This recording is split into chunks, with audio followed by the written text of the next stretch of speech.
পাতায় আরও একবার প্রত্যেককে স্বাগত জানাই। গতকাল রাত্রে কিন্তু আপডেট দিয়ে দিয়েছিলাম যে এনটিএর তরফ থেকে কিন্তু নোটিফিকেশন চলে এসছে, যে সমস্ত এক্সামগুলো ক্যান্সেল বা পোস্টপন হয়েছিল সেগুলো কিন্তু আবার রিশিডিউল করা হয়েছে। এই ক্ষেত্রে দেখো যে এক্সামগুলো হচ্ছে এনসিইটির 10ই জুলাই এক্সাম হচ্ছে এবং মোডটা দেখো কম্পিউটার বেসড সিবিটি মোডে কিন্তু পরীক্ষা হচ্ছে।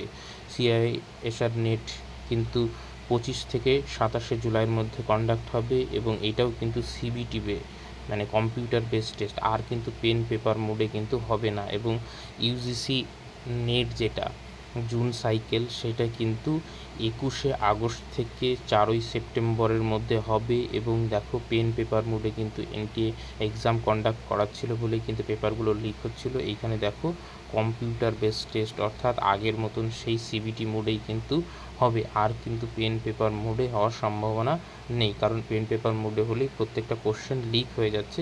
তো সেই জন্য হয়তো এনটিএর তরফ থেকে এই সিদ্ধান্ত নেওয়া হয়েছে। একটা গুরুত্বপূর্ণ আপডেট আপনাদের জানিয়ে দিলাম। আর যদি যে কোনো আপডেটের জন্য আমাদের যে টেলিগ্রাম চ্যানেল সেখানে যুক্ত হতে পারেন।